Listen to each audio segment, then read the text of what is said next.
మంత్రివర్యులు సీతక్క గారికి, లక్ష్మణన్న గారికి, గౌరవ పార్లమెంటు సభ్యులకి, గౌరవ శాసనసభ్యులకి, శాసన మండలి సభ్యులకి, వివిధ కార్పొరేషన్ చైర్మన్లకి, వేదిక మీద వివిధ హోదాల్లో ఉన్న ప్రజాప్రతినిధులకి,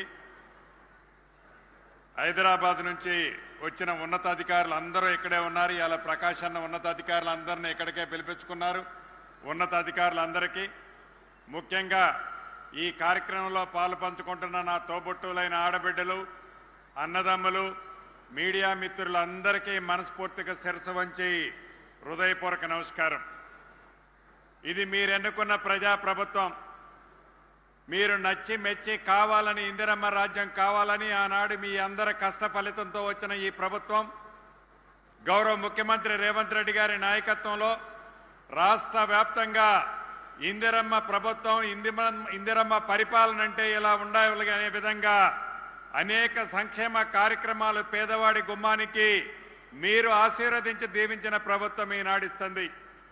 ఒక్క సంక్షేమ కార్యక్రమాలే కాదు, ఇందాక మిత్రులు ప్రకాష్ రెడ్డి గారు స్థానిక శాసనసభ్యులు చెప్పినట్లు ప్రధానంగా ఈరోజు ముఖ్యమంత్రి రేవంత్ రెడ్డి గారి చేతుల మీదుగా ఓపెనింగ్లు కానీ, ఫౌండేషన్లు కానీ 400 కోట్ల పైచిలకు ఇప్పుడే ఓపెనింగ్లు, శంకుస్థాపన చేసుకున్నాం.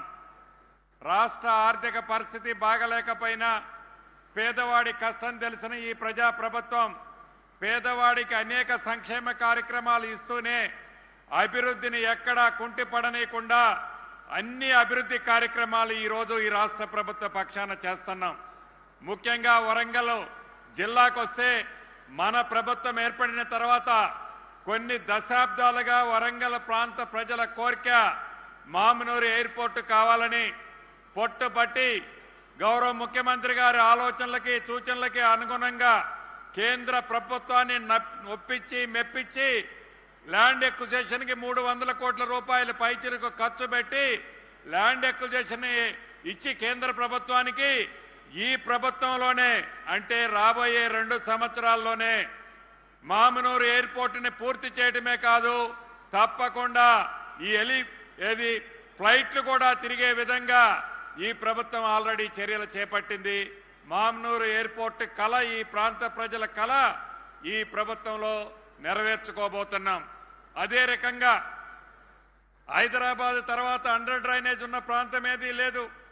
హైదరాబాద్ తర్వాత అంత పెద్ద పట్టణం వరంగల్ పట్టణం. ఈ జిల్లా ఇన్ఛార్జి మంత్రిగా నేను ఇన్ఛార్జి మంత్రిగా ఛార్జ్ తీసుకున్న టైంలోనే గౌరవ ముఖ్యమంత్రి గారు చెప్పారు, ఎట్టి పరిస్థితుల్లో అండర్ గ్రౌండ్ డ్రైనేజీతో పాటు భవిష్యత్తు 30-40 సంవత్సరాలకు కావలసిన మౌలిక వసతులన్నిటినీ ఈ హైదరాబాద్కు ధీటుగా వరంగల్ పట్టణాన్ని ఏర్పాటు చేయాలని చెప్పడం జరిగింది. సుమారు 5,700 కోట్ల రూపాయలతో 5,700 కోట్ల రూపాయలతో రాబోయే కొద్ది రోజుల్లోనే పనులు వడివడిగా ఈ రాష్ట్ర ప్రభుత్వంలో వాటిని పూర్తి చేసే దిశగా కార్యక్రమాన్ని చేపట్టబోతున్నాం.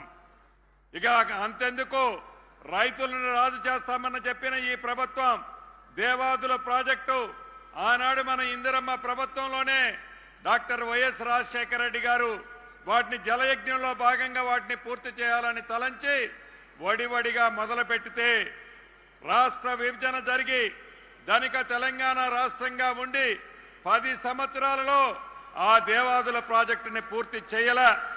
నిన్నగాక మొన్న గౌరవ ముఖ్యమంత్రి గారు ఆదేశించారు, నీటిపారుదల శాఖ మంత్రి గారు ఉత్తమ్ కుమార్ రెడ్డి గారిని కానీ, ఇన్ఛార్జి మంత్రిగా నన్ను కానీ రాబోయే సంవత్సరం లోపు స్థానిక శాసనసభ్యులందరూ కోరిక మేరకు 6 లక్షల పైచిలకు ఆయకట్టున్న ఈ దేవాదుల ప్రాజెక్టుని 100కి 100% మీరెన్నుకున్న ఈ ప్రజాప్రభుత్వంలో పూర్తి చేసి తీరుతామని కూడా గౌరవ ముఖ్యమంత్రి గారు మీకు చెప్పమన్నారు. పూర్తి చేస్తాం కూడా.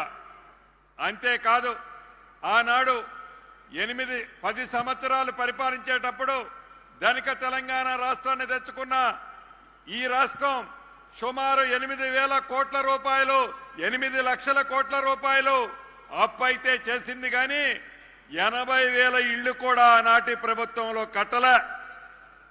8 లక్షల కోట్లు అప్పు చేసి పేదవాడి ఆత్మ గౌరవానికి చిహ్నంగా 80,000 ఇళ్లు కూడా కట్టలే. ఈ ప్రభుత్వం మొదటి విడత, రెండో విడత, అంతా కలిపి హైదరాబాద్తో కలిపి ఈ 2.5 సంవత్సరాలలో 8 లక్షల ఇళ్లు శాంక్షన్ చేశాం.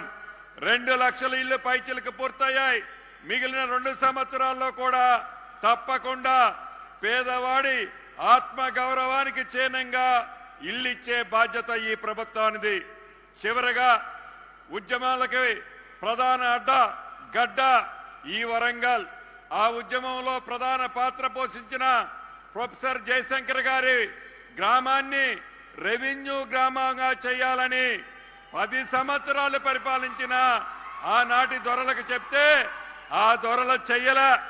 గౌరవ ముఖ్యమంత్రి పిసిసి అధ్యక్షులుగా ఉన్ననాడు ఇచ్చిన మాట ప్రకారం ఆ రెవెన్యూ గ్రామాన్ని చేశాం. ఇంకా మరింత అభివృద్ధి చేస్తామని కూడా ఈ వేదిక ద్వారా చెప్తూ మరొక్కసారి వరంగల్ పట్టణ ప్రాంత ప్రజలందరికీ మరొక్కసారి అభినందనలు. మీ శాసనసభ్యులు మీకోసం నిరంతరం నన్నే కాదు ముఖ్యమంత్రి గారిని కలిసినప్పుడల్లా ఈ పరకాల అభివృద్ధి కోసం నిరంతరము 30 సంవత్సరాల కుర్రోళ్లాగా పోరాటం చేస్తున్నాడు. మీ శాసనసభ్యుడు పోరాటానికి అనుగుణంగా వారి కోరికలకు అనుగుణంగా గౌరవ ముఖ్యమంత్రి గారు కూడా పెద్ద ఆయన అనుకుంటా అడిగింది కాదనకుండా ప్రతి దాన్ని ఇస్తున్నందుకు ఈ జిల్లా ఇన్ఛార్జి మంత్రిగా గౌరవ ముఖ్యమంత్రి గారికి మీ అందరి పక్షాన అభినందనలు కృతజ్ఞతలు చెప్తూ మీ అందరి దగ్గర సెలవు తీసుకుంటున్నాను. Thank you sir. అభివృద్ధికి ఆకారంగా సంక్షేమానికి సాకారంగా పాలనను నిత్య మంగళ శ్రీకరంగా నిర్వహిస్తున్న ప్రజా ప్రభుత్వ అధినేత ప్రియతమ ముఖ్య అతిథి ఆనరబుల్ సీఎం గారి సందేశం.